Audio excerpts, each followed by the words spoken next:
All right, what's up, guys? So I'm going to introduce you guys to our new molds. These molds are made by John from Ahu Nui Artisans. Now, when you receive your box, you'll come with 3 clamps, clamping block, silicone, HDV, RTV, screwdriver, and a pamphlet. Now, out of the box, it's going to be ready to use. And right now, what we have is some of our charcuterie stock that we offer on our website, and we offer them in kits specifically for these molds. Now what we're going to do is I'm going to properly show you how to pour these molds and then reassemble them after use. Right now we're going to use Chemtech epoxy. It's a 2-part pour, and we're going to do 3 different 3/4 liter pours with this bucket. Now there's really no rhyme or reason on how much to pour into these. The only time you want to measure is if you are going to do multiple pours on the same project. But with this project, there is no multiple pours. So I'm going to pour me a little bit of the violet and then a little bit of the glow-in-the-dark purple. And we will then stir for 5 minutes. Now this thing comes with 3 clamping systems, but with it just being 2 boards, you only need to use 2. And that's what we're going to do. We're going to put these blocks on. These are HDPE blocks, which means the epoxy will not stick to it. And that's very important, because if you just have a solid wood block, your epoxy will bond to the wood itself. Now, because the epoxy will heat, it will also dissipate. So you want to do an overpour.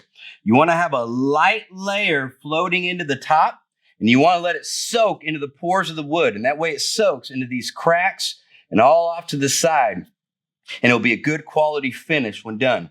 These little cracks will be filled with little purple, glow-in-the-dark purple stuff. And that's what adds character and makes it look good. So make sure you do a thin layer. Now that the pour is complete, you're ready to go. You're gonna wait 3 days and let this thing cure. You want to have your environment anywhere from 65 to 75 degrees.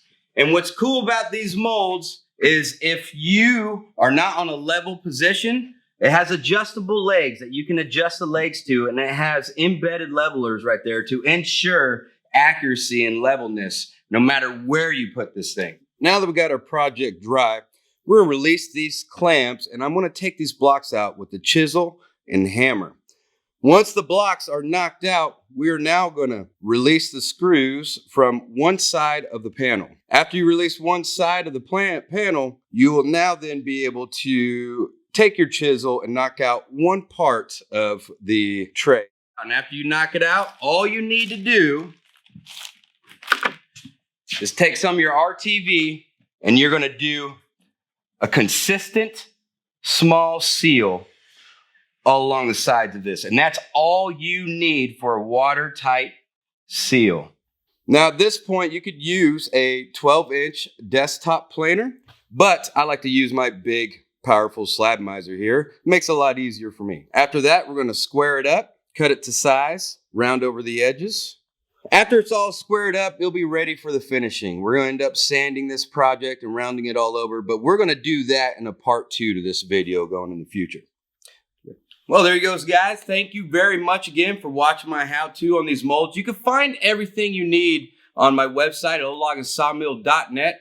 And join me on Instagram, where I do how-tos on every walkthrough on my stories. So thanks again, subscribe, and we'll see you next time.